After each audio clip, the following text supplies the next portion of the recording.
This is Dream Power Radio, the place where your dreams turn into reality. Here is your host, Debbie Spector-Weissman. Hello, hello, hello, and welcome to Dream Power Radio. I'm your host, certified dream life coach, Debbie Spector-Weissman. This is the place where we talk about dreams, both daytime and nighttime dreams, and how you can use them to make the internal shift to a life you love and rediscover the truth of who you really are. Where does the brain end and consciousness begin? Or are they the same thing? Where does the soul reside? These are questions that have baffled philosophers and curious people for eternity, especially since there is no scientific way to come up with answers. But then people started paying attention to a phenomena that seemingly had no explanation: near-death experiences. In recent years, more and more people have come forward to talk about what happened when they, quote unquote, died and came back to life. For many, it's a life-altering event. Even so, NDEs still remain a mystery and a source of fascination for anyone interested in the concept of life after death.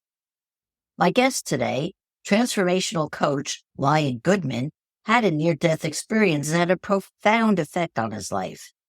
Lion is now the CEO of the Clear Beliefs Institute, which is dedicated to awakening, healing, and enlightening humanity in order to get on with the job of being fully human. And he's the creator of the Clear Beliefs method of trauma-informed therapeutic coaching. Lion is also the author of 5 books and teaches workshops around the world. Welcome to Dream Power Radio, Lion.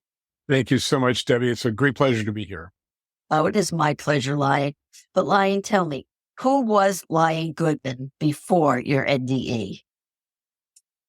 What an interesting question. It's sort of like Alice in Wonderland. I've changed so many times today, it's hard to remember who I am, and that's true in my lifetime. I was kind of a lonely kid who grew up into a curious young man who wanted to understand, who am I? Where did I come from? Why am I here? And what the hell is going on?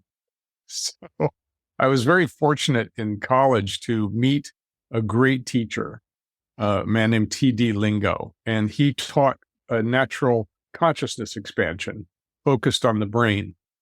So he had 250 acres of beautiful mountain property west of Denver, and we sat outside and studied the brain and talked about consciousness and played with our consciousness. And that really set me off on a lifetime quest for understanding those questions, the big questions of life, especially what is consciousness. So I graduated from college with a degree in consciousness studies. It was probably one of the first degrees granted in that field. It was in 1975. And today there's many master's and PhD programs in that topic. I got my bachelor's way back then in that field, but nobody was hiring people with degrees in consciousness studies because I invented it as far as I knew. And so I needed a job, and I took one, just took the best job I could, which was selling material objects on the road. So I became a traveling salesman, and I did that for about a year and a half, 2 years. And I was really bored. I was traveling around having a good time. I was kind of a hippie salesman. But I didn't know what I wanted to do. I thought maybe I'd go back to school and get a PhD in psychology or get an MD, which was the original idea. But I was just kind of a lost hippie salesman. So that's who I was at that time. Yes, but you already were interested in consciousness before you had your NDE. So tell me, what happened to cause the near-death experience? I was being a really nice guy. That's what caused it. While I was on the road, I would stop and help people. I just had this kind of ethic of be nice to people and help when you can. And so if somebody's tire had blown out, I'd help them change the tire, or I'd give them a ride to the gas station if they needed gas. It was just my ethic of being on the road. And on this particular day, I had been in Las Vegas selling my jewelry gift items to stores, and I was heading into LA. And in between LA and Las Vegas is the Mojave Desert. And so I was driving through the Mojave Desert, and I saw a guy whose car had broken down and his hood was up and he was staring into it. And so I stopped and I said, can I help you in any way? And he said, I just put $200 into her and now she won't start and I don't know what to do. And I said, well, I'm heading into LA. Do you want to ride? And he looked at me kind of funny and went, yeah, okay. And he got in the van and he brought all his stuff, duffel bags and suitcases and stuff. And it was already a crowded van. It was an RV that was made from a van. And so he ended up traveling with me for 3 days. He didn't have anything to do. I kind of took him under my wing. I was giving him clothes to wear and talking about things with him. And the third night out, he pulled out a gun and shot me 4 times in the head. God. Oh. So what happened? Good question. What happened? So when the first bullet hit me and the explosion, I was way in the back of the van in this crouched position, moving things around in the cupboards. He was in the front seat, listening to music. That's all I knew. Everything was peaceful. And suddenly there was an explosion. Something hit me in the head. And I thought maybe the gas stove had exploded, which was just up to my left. I looked up and that was intact. And I looked further to my left and there he was with a gun pointed at me from the front seat. And I realized he had shot me.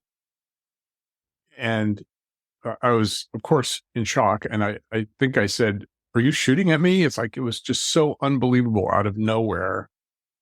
And he said, shut up, just shut up. And then he shot again.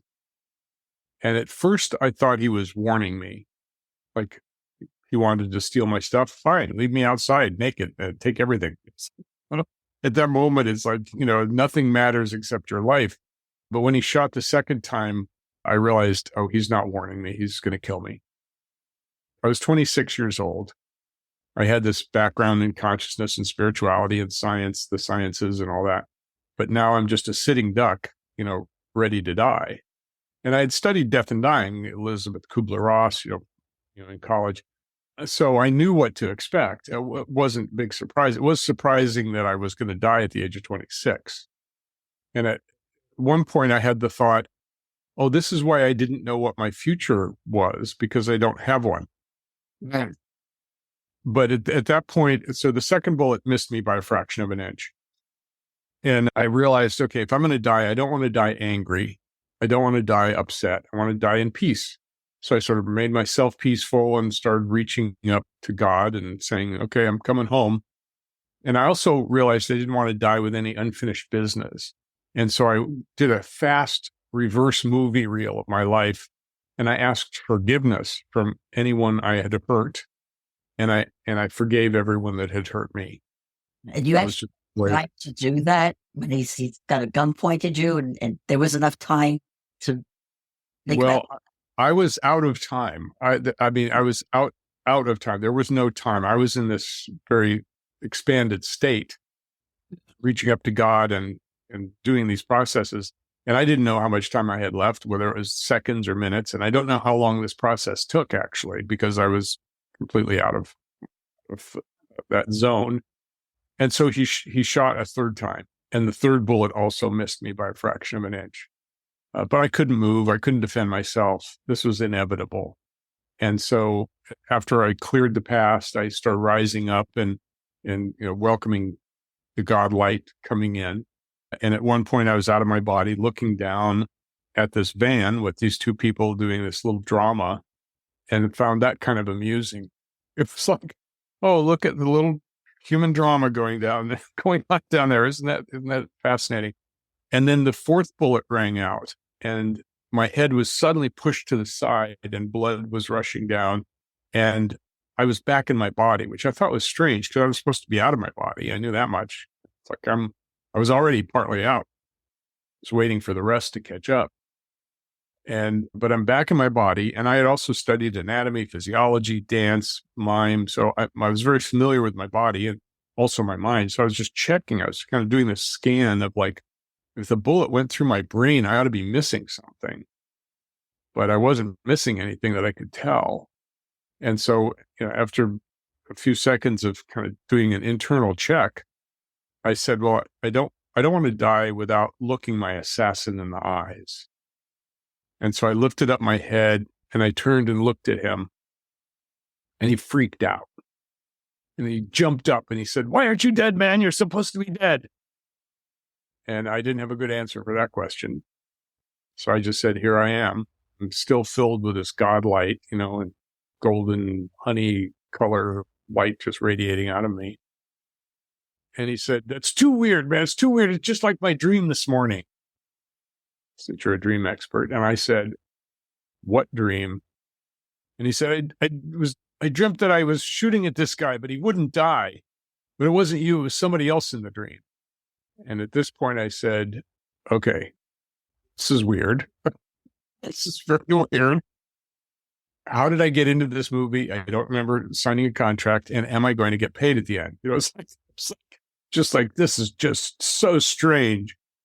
And he was jumping around with a gun in his hand, looking out the windows. We were out in the middle of nowhere, camped out, so there was nobody nearby. And he said, "Why aren't you dead, man? Why aren't you dead? I shot you 4 times, man."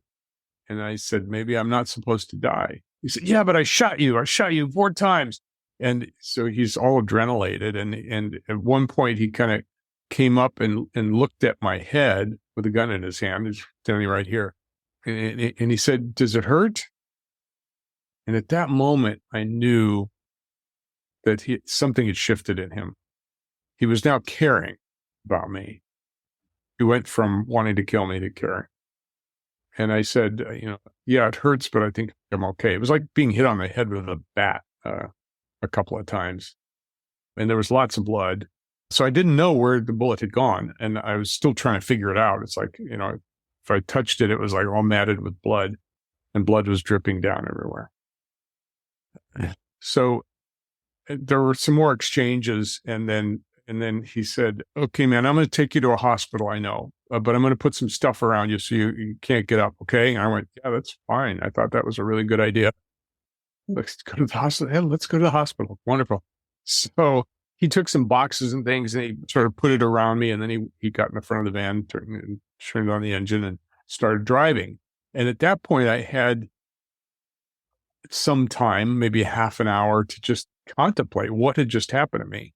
It was so out of nowhere that I couldn't figure it out. I just couldn't fathom what had just happened, except I'd been shot 4 times, 2 bullets hit me, and I was out of body. Now I'm back in body. I'm back.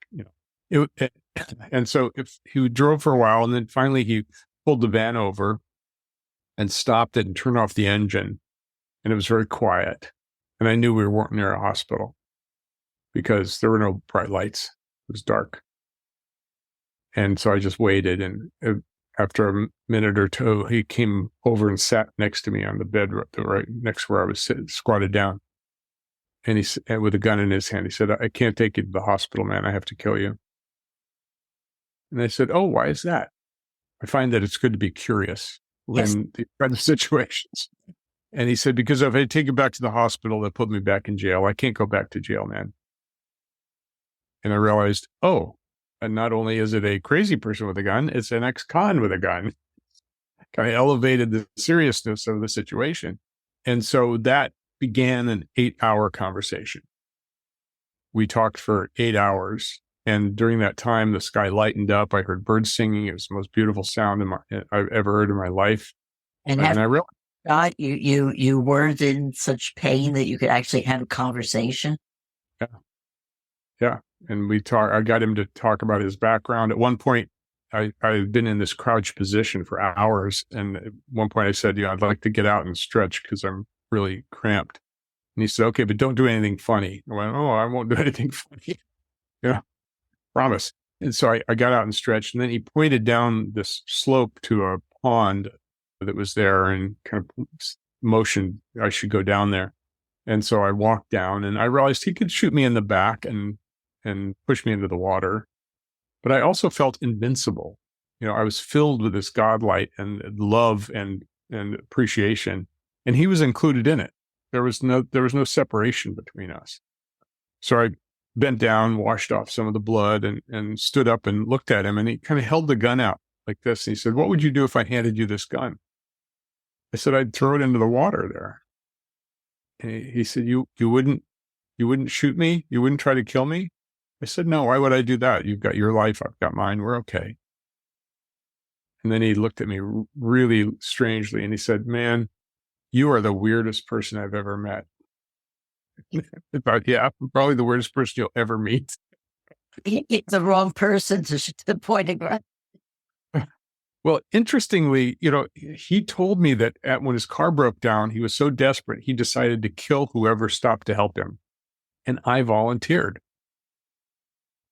So at some level, I take responsibility for my decisions and actions, right? So I put myself in that position. And so ultimately, we were trying to figure out how to get out of the situation. He didn't want to go back to jail. I didn't want to die. So we negotiated. So, Lion, on that note of suspense, we are going to take a short break now. Oh, good. Okay, great. We're talking with Lion Goodman all about his near-death experience, and we'll be right back. Hi, it's Debbie. If you like what you're hearing on Dream Power Radio, I've got good news for you. There's more information, more insights, more ways for you to live your dream life on my YouTube channel, The Dream Power Experience. Check out insightful video interviews with some of the leading experts in self-growth and empowerment, plus a few videos where I share my own advice on how to break free from whatever's holding you back. So take a look at the Dream Power Experience on YouTube. Go to youtube.com/@thedreampowerexperience. Welcome back to Dream Power Radio with your host, Debbie Spector-Weissman. Yes, welcome back to Dream Power Radio. I'm your host, Debbie Spector-Weissman, and we're talking about near-death experiences with Lion Goodman. So, Lion, you are there with your person who shot at you, wanting to kill you, but you were still alive. What happened? As I was saying, it began a very long conversation of 8 hours, and we were trying to figure out how to not kill each other or put each other in jail. So I came up with lots of ideas, and he kept saying, no, that won't work. If I let you go, they'll come after me. I even said, you can take the ban. And he said, no, it's that, they'll come after me, they'll find me, and I'll go back to jail. I can't go back to jail. He was very certain about that. And eventually I said, look, I'll let you go, and I won't turn you in, and you let me go. And that'll be the deal. And he thought about it for a minute and he said, okay. And we shook on it. And then so that was how we agreed to let each other go, basically. And he drove to a place that he knew, took his bags and suitcases and duffel bags out of the van. And I walked him to the bus stop and shook his hand, and he just kept looking at me like, you are so weird. And I went back and I drove myself to the hospital where the doctor, the ER doctor said, 2 bullets bounced off your skull. And he was sewing up my scalp, and he said, you're a lucky man. And I said, no, I'm a blessed man. So that led me to change my life. First of all, it made me even more interested in consciousness. So I started taking workshops and trainings. I took over 100 workshops and trainings in the intervening years. And I also wanted to get a job away from being on the road. So I became a headhunter, which is kind of ironic given that I just had my head hunted. But that was the profession that I went into. And I had a wonderful 25-year career there before becoming a coach and a trainer. As you were telling the story, something popped into my head. I'd like to ask you about it. Do you think that your ability to unconditionally forgive him saved your life? Yes. And there was another factor also that I figured out later, which is that I was so relaxed in that golden God light that when the fourth bullet hit me, it actually pushed my head over, allowing the bullet to glance off. Had I had any tension, anger, upset, fear, and a stiff neck, it probably would have blown the top of my head off. So part of it was love and including him in that love light. So it was transforming him. And part of it was just the sheer physics of being relaxed and accepting what was happening. Because the one thing I learned before that, which I now teach, is that when we resist our experiences, or we resist, or we don't feel our feelings, they get stuck in us in some way, and that we can reverse that by actually experiencing what we haven't experienced. So, for example, in trauma, any trauma, we can go back and experience it fully, and then it can resolve. It's just like food that's undigested in the gut. It needs to be digested and worked out. So all experiences from the past that we've resisted, and we've resisted a lot of experiences, are stuck somewhere in the body, mind, spirit arena. Right. It's like when you can expose whatever isn't working for you out to the light of day, it clears it. Exactly. Helps. Exactly. At least helps. Yeah. The most. I want to go back to the NDE itself for a minute. You said you were bathed in this golden light. Is that kind of like, we hear stories of people say they see the white light. Was that sort of the same kind of thing, or is it a little bit different for you?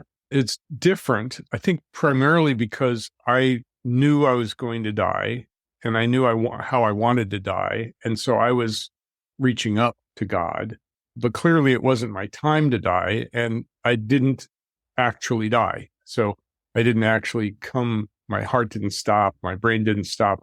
I was fully conscious and aware of everything that was happening.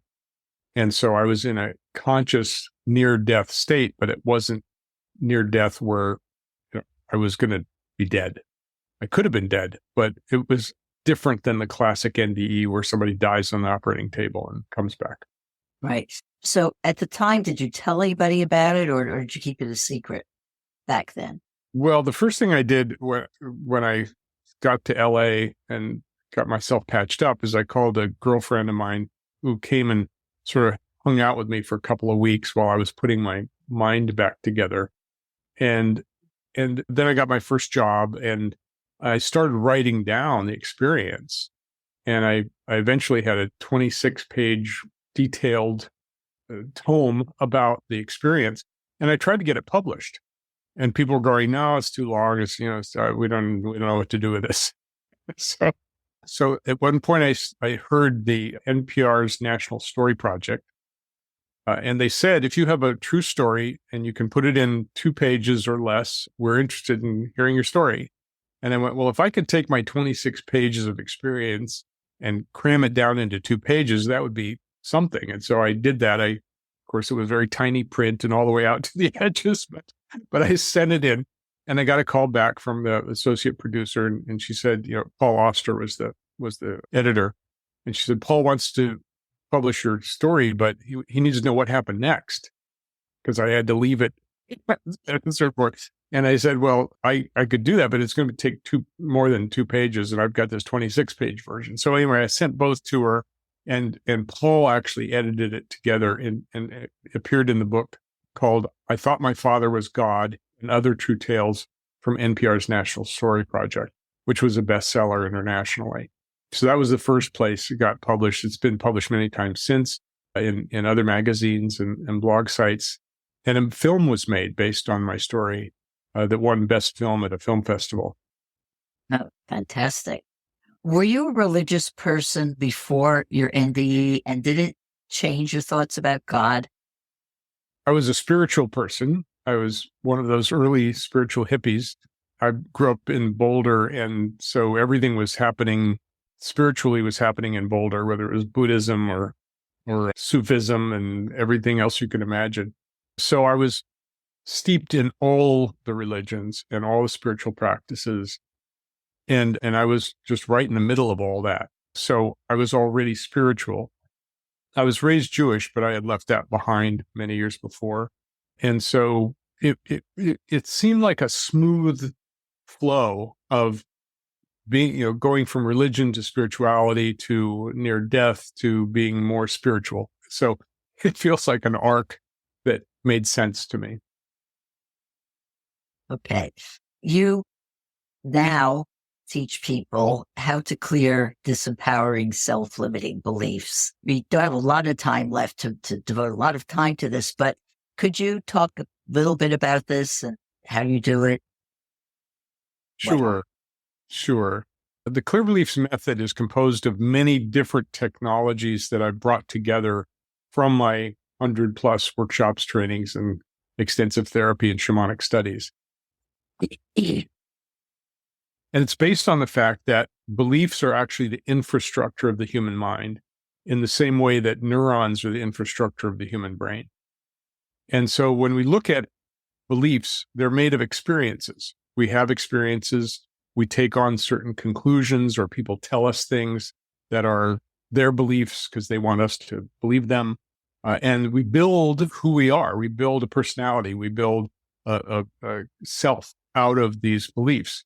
And so in my methodology, we go to that core subconscious system, the patterns of belief and structure. And we work there at the subconscious mind, as well as the conscious mind and the superconscious mind, the higher self. It's a multidimensional approach because we are multidimensional beings having multidimensional experiences. Right now, you're seeing, feeling, hearing, smelling, thinking, and so our beliefs must also be multidimensional. And most technologies that try to change beliefs are trying to change them mentally, at the mental verbal level. Well, just believe something different. Just say a different thing to yourself over and over again. But that doesn't cover all the rest of the places where beliefs lay because they are the infrastructure. So that's my approach, and it works incredibly well. We're able to clear things, old patterns, traumas, wounds from the past very quickly, permanently, and completely. It is amazing. And we will have a link to some of your information in the show notes for people to find out about it. But Lion, how can people find out more about you and your work? There's many things, many places to do so. I say that I have multiple website disorder. And so the best place to go is liongoodman.com, Lion, goodman.com. That's my personal website. If people are interested in my training, if they're a coach, therapist, healer, or consultant, that website is clearbeliefs.com. And if they're interested in getting their own beliefs cleared, they can go to clearyourbeliefs.com. Wonderful. Well, Lion, thank you so much for being on Dream Power Radio today. Thank you, Debbie. It's been a pleasure. And we've been speaking about near-death experiences with Lion Goodman. Hope you've enjoyed today's program. If so, please hit that subscribe button so you don't miss out on any future episodes. Until next time, this is Debbie Spector-Weissman saying, sweet dreams, everybody. You've been listening to Dream Power Radio with your host, Debbie Spector-Weissman. For more information on Debbie or to sign up for her newsletter, go to dreampowerradio.com. This has been Dream Power Radio.